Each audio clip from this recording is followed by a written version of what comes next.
नमस्कार मंडळी, नवीन एका इंटरेस्टिंग व्हिडिओमध्ये सर्वांचं मनापासून स्वागत आहे. मित्रांनो, महाराष्ट्रातील दिव्यांग व्यक्तींसाठी ही व्हिडिओ अतिशय महत्त्वाची आहे. मित्रांनो, सर्वांकडे UDID कार्ड असेल आणि त्या UDID कार्डच्या माध्यमातून तुम्ही सामाजिक न्याय विशेष विभागाच्या 2,500 रुपयाचं मासिक अनुदानाचा लाभ घेताय.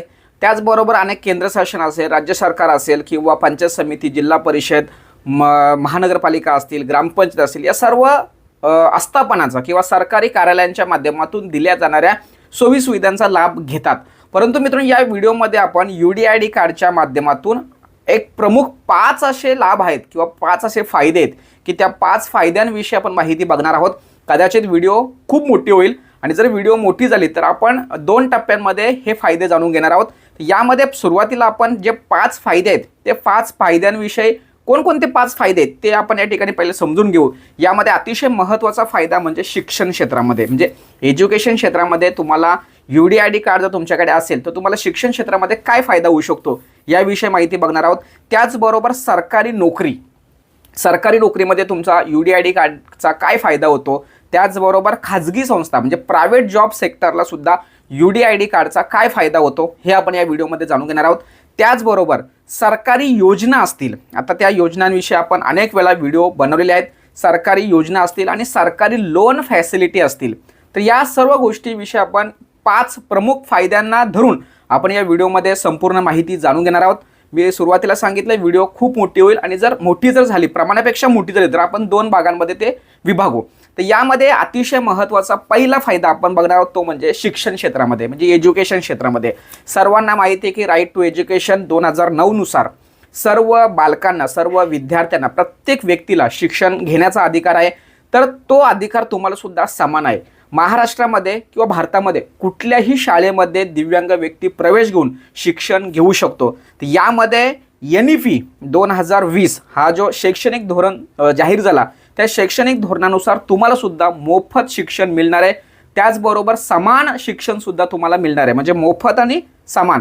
आता केंद्र सरकारच्या माध्यमातून तुम्हाला जर समजा तुम्ही 6 ते 18 या वयोगटामध्ये जर असेल तर दिव्यांग व्यक्ती म्हणून तुमच्याकडे UDID कार्ड असेल तर तुम्हाला त्या शाळांमध्ये मोफत शिक्षण दिला जातो. त्याचबरोबर RPWD हा जो कायदा आहे दिव्यांगांसाठी सेपरेट असा महत्त्वपूर्ण कायदा आहे.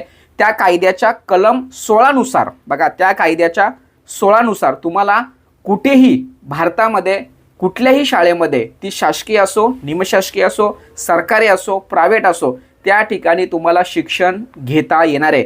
कुठलाही संस्थाचालक किंवा कुठलाही मुख्याध्यापक तुम्हाला शिक्षणापासून वंचित ठेवू शकत नाही किंवा त्या ठिकाणी तुम्हाला प्रवेश नाही असं सांगू शकत नाही. आणि हे करत असताना त्या दिव्यांग व्यक्तीला त्याला आवश्यक असणाऱ्या सगळ्या सोयीसुविधा, म्हणजे व्हीलचेअर असेल किंवा रॅम्प असेल, ह्या सगळ्या गोष्टी त्या ठिकाणी उपलब्ध करून दिल्या पाहिजे. त्याचबरोबर दिव्यांग व्यक्तींना तुम्ही शाळेमध्ये प्रवेश करून घेतल्यानंतर त्याला लागणारं सर्व साहित्य, म्हणजे समजा कोणाला ऐकायला येत नसेल तर त्या संदर्भात मशिनी असतील किंवा चालता येत नसेल तर त्याला व्हीलचेअर असेल, म्हणजे आता या ज्या 21 प्रकार सांगितलेले आहेत त्या 21 प्रकारानुसार तुम्हाला सर्व साहित्य त्या ठिकाणी उपलब्ध करून देण्याची जबाबदारी ही सरकारची आणि संस्था चालकाची असणार आहे. त्या संदर्भात सरकार आणि संस्था चालक यांच्यामध्ये करार झालेला असतो, म्हणून त्यांना मान्यता दिली जाते. त्यामुळे शिक्षण क्षेत्रामध्ये आपल्याला खूप चांगल्या पद्धतीने फायदा या UDID कार्डच्या माध्यमातून होतो. त्याचबरोबर तुमच्याकडे UDID कार्ड जर असेल तर तुम्हाला विशेष स्कॉलरशिप सुद्धा दिली जाते. लक्षात ठेवा, विशेष स्कॉलरशिप दिली जाते. त्यामुळे तुम्हाला समजा 12वी किंवा 11वी-12वी असेल, त्याचबरोबर तुम्ही ग्रॅज्युएशन घेत असाल तर त्या ठिकाणी तुम्हाला चांगल्या पद्धतीची स्कॉलरशिप दिली जाते. त्याचबरोबर तुम्ही जर शिक्षण घेत असाल तर अनेक अशा NGO आहेत की त्या NGOच्या माध्यमातून तुमच्याकडे UDID कार्ड असेल तर तुम्हाला त्यांना त्या ठिकाणी अनुदान किंवा ठराविक रक्कम किंवा साहित्य हे तुम्हाला त्या ठिकाणी पुरवले जातात. तर अशा पद्धतीने मित्रांनो UDID कार्डच्या माध्यमातून प्रत्येक दिव्यांग विद्यार्थ्याला, बालकाला शिक्षण घेता येतो. त्याचबरोबर तुमचं वय 18पेक्षा कमी असेल तरी सुद्धा तुम्हाला शिक्षण घेण्याचा समान हक्क, अधिकार दिलेला आहे. कदाचित ही व्हिडिओ 18पेक्षा जास्त लोकांना बघत असतील, परंतु तुमचे नातेवाईक, तुमच्या ओळखीचे अनेक असे लहान लहान मुलं आहेत की त्या ठिकाणी त्यांना शाळेमध्ये प्रवेश नाकारला जातो. तर मी जे काही NEP सांगितलं किंवा RTE सांगितलं किंवा जे काही कायदा सांगितला, जो कलम सांगितला, त्याचा तुम्ही संदर्भ देऊन त्या ठिकाणी त्या विद्यार्थ्याला त्या शाळेमध्ये प्रवेश घेण्यास त्या संस्थाचालकाला किंवा मुख्याध्यापकांना तुम्ही त्या ठिकाणी सांगू शकता, जेणेकरून त्या दिव्यांग व्यक्तींना त्याचा फायदा होऊ शकतो. त्याचबरोबर पुढचा अतिशय महत्त्वाचा मुद्दा म्हणजे सरकारी नोकरी. लक्षात ठेवा, सरकारी नोकरीमध्ये तुम्हाला आरक्षण आहे. 4% तुम्हाला आरक्षण हे सर्वांना ठाऊक आहे. ते आरक्षण वाढवण्यासंदर्भात केंद्र सरकार राज्य सरकारच्या समोर अनेक पत्रव्यवहार अर्ज झालेले आहेत. आरक्षण वाढणार आहे, काळजी करू नका. सध्या स्थितीला जे आरक्षण आहे ते आरक्षण तुम्हाला सर्वांना ठाऊक आहे. तर यामध्ये सरकारी नोकरीमध्ये विशेष करून बघा, RRB असेल किंवा म्हणजे RRBचा जे ग्रुप D असतो किंवा NTPC असेल किंवा SSC जे काही स्टाफ सिलेक्शन असतो त्या ठिकाणी किंवा PCS असेल किंवा UPSC असेल किंवा मंत्रालय असेल, राज्य सरकार असेल किंवा विविध ऑफिस असतील, तर या ठिकाणी म्हणजे केंद्र आणि राज्य सरकारचे जे काही सरकारी ऑफिस असेल तर त्या ठिकाणी तुम्हाला आरक्षणाच्या जोरावरती तुम्हाला त्या ठिकाणी भरती करून घेतलं जातं. तुम्हाला तुमचं जे शिक्षण असेल त्या शिक्षणानुसार तुम्हाला त्या ठिकाणी जॉबसाठी अर्ज करता येणार. या मी जे काही तुम्हाला आत्ता जे काही विविध स्रोत सांगितले, माध्यमे सांगितले, डिपार्टमेंट सांगितले, त्या ठिकाणी दिव्यांगांसाठी आरक्षित जागा असतात आणि त्या ठिकाणी तुम्हाला अर्ज करता येणार आहे. तर त्या ठिकाणी ऑनलाईन पद्धतीने फॉर्म भरून तुम्ही एक्झाम वगैरे देऊ शकता. हा अतिशय महत्त्वाचा फायदा या UDID कार्डमुळे तुम्हाला मिळतो. तर हा महत्त्वाचा मुद्दा. त्यानंतर खाजगी नोकरी, सरकारी नोकरी ठीक आहे, पण खाजगी नोकरीमध्ये सुद्धा तुम्हाला खूप चांगल्या पद्धतीने फायदा होतो जर तुमच्याकडे UDID कार्ड असेल तर. आता सरकारी नोकरीमध्ये बघा, सरकारी नोकरी झाली, आता खाजगी नोकरीमध्ये मी एक महत्त्वाचं वाक्य वाचतोय या ठिकाणी, एम्प्लॉयमेंट फॉर PWDS हे जे काही एक महत्त्वाचं डिपार्टमेंट आहे त्याच्या माध्यमातून दिव्यांग रोजगार सेतू हे व्यवस्थित समजून घ्या. सरकारी नोकरी लागेल नाही लागेल, पण तुम्हाला प्रायव्हेट सेक्टरला सुद्धा चांगल्या पद्धतीची नोकरी लागू शकते. तर या ठिकाणी दिव्यांग जे काही आहे, दिव्यांग रोजगार पोर्टल किंवा दिव्यांग रोजगार सेतू हे जे वेबसाईट आहे किंवा एक पोर्टल आहे, त्या पोर्टलवरती तुम्हाला नोंदणी करायची आहे आणि नोंदणी केल्यानंतर तुम्हाला त्या ठिकाणी 3 महिन्याची तुमच्या दिव्यांगाच्या प्रकारानुसार 3 महिन्याची ट्रेनिंग दिली जाते. ट्रेनिंग दिल्यानंतर त्या ठिकाणी तुम्हाला सर्टिफिकेट दिलं जातं आणि मग नंतर तुम्हाला इंटर्नशिपला पाठवलं जातं. लक्षात ठेवा, दिव्यांग रोजगार सेतू. तुम्ही नंतर ही व्हिडिओ बघितल्यानंतर गुगलवरती सर्च मारा आणि याचा व्यवस्थित अभ्यास करा आणि त्या ठिकाणी तुम्हाला गव्हर्नमेंटच्या पेक्षा चांगली नोकरी तुम्हाला प्रायव्हेट सेक्टरला मिळू शकते.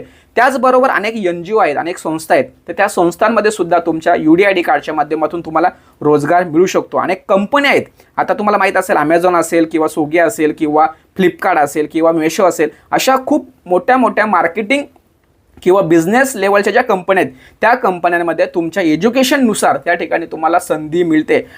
आज मी एका लाभार्थ्याशी बोललो, बुलढाणा का तिकडचे होते, तर त्यांच्याशी बोलल्यानंतर तो व्यक्ती जे विद्यार्थीच आहे, तर त्या विद्यार्थ्याला त्याने MSCIT केले, टायपिंग केले, MA कंप्लीट केलंय, टॅली केलंय, हे सगळे कोर्स त्याच्याकडे आहे आणि तो जॉबसाठी UPSC MPSCचा अभ्याससुद्धा करतोय. तर ही खूप चांगली आणि महत्त्वाची गोष्ट आहे की तुम्ही शिकत आहेत आणि त्या जोरावर तुम्ही वेगवेगळे नोकरीचे फॉर्म भरतात. तर जर तुमच्याकडे प्रॉपर जे काही शिक्षण असेल त्या शिक्षणाच्या जोरावरती दिव्यांग रोजगार सेतू जे आहे त्या ठिकाणी तुम्ही नोंदणी करा.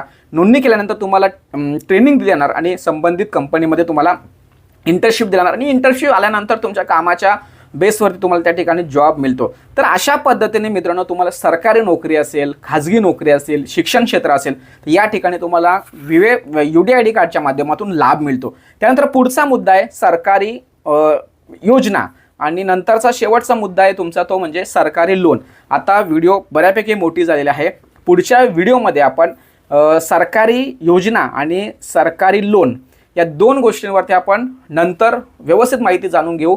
आजच्या व्हिडिओमध्ये 5 पैकी आपण 3 मुद्दे कव्हर केलेत, त्यामध्ये शिक्षण, त्याचबरोबर सरकारी नोकरी आणि त्यानंतर प्रायव्हेट जॉब किंवा प्रायव्हेट नोकरी या 3 मुद्द्यांवरती आपण व्यवस्थित माहिती जाणून घेतली. सदर व्हिडिओ सदर माहिती सर्वांना शेअर करा. तुमच्यासाठी अतिशय महत्त्वाची ह्या व्हिडिओ असतात आपल्याकडच्या.